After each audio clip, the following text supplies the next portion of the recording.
On Tuesday of this week, there was a hearing, the Senate Homeland Security Committee.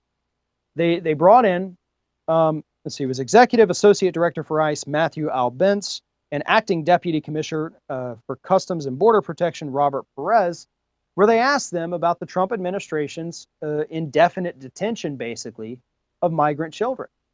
And they asked them about the psychological effects that this kind of detention would have on the kids. Their response was absolutely disgusting. Here it is. Peters referenced the American Academy of Pediatrics. It strongly opposes long-term detention of children. A March 2017 report from the Academy notes that such detention, and this is a quote, can cause psychological trauma and induce long-term mental health risks for children, close quote. The report goes on to say that detaining children can lead to physical and emotional symptoms such as post-traumatic stress disorder, suicidal ideation, behavioral problems, and difficulty functioning in school.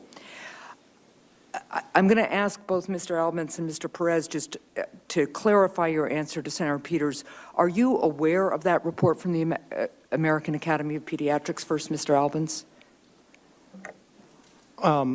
If I could just clarify, we don't have indefinite detention.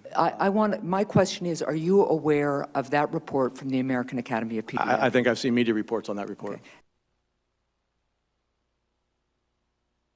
So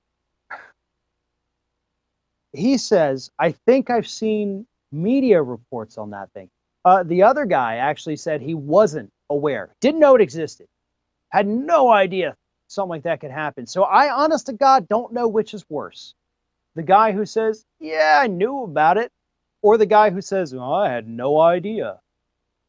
Either one of those is an equally unacceptable answer for what's happening with this administration. And to go back to Albence's point, we don't have indefinite detention.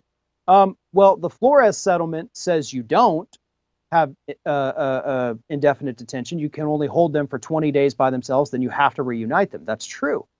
However, a week ago, this administration filed a new rule that has yet to be put into effect, and it's got to be approved by the courts, which probably won't happen.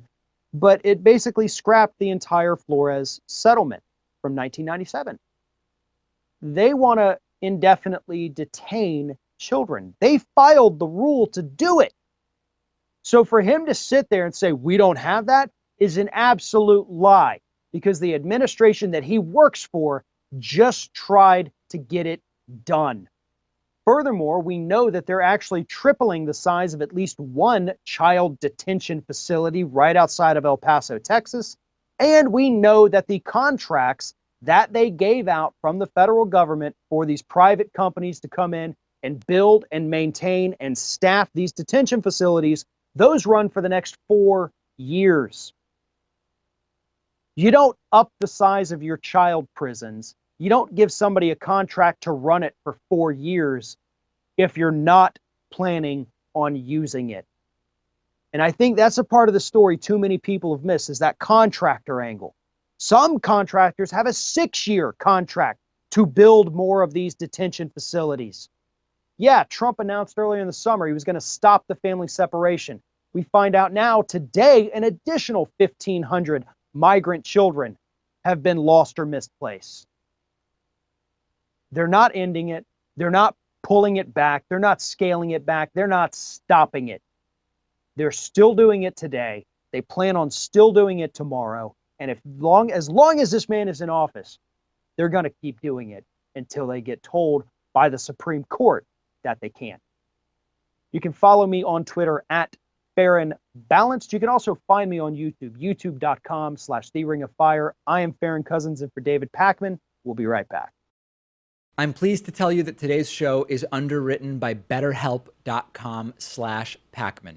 Therapy is important. We have a real crisis in our country, not just people who could benefit from mental health services, but the stigma that surrounds mental health services. And as many people in the audience know, lots of people in my family work in the field of mental health, and I have made it a mission of the show to, at any opportunity, make clear that there is absolutely no shame whatsoever in going to talk to someone when you feel that that's the right thing to do. And that's what BetterHelp provides. You get a fully licensed and experienced psychologist and therapist through video, phone, and text. It's less expensive than meeting in person with a counselor. After 3 months, the price goes down even more.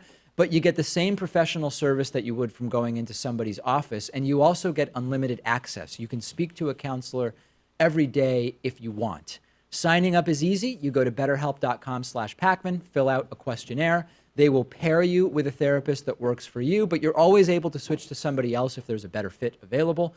Go to betterhelp.com/Pakman. It's so easy to sign up and get started. We're putting a link in the description if you're watching this on YouTube. It is betterhelp.com/PAKMAN.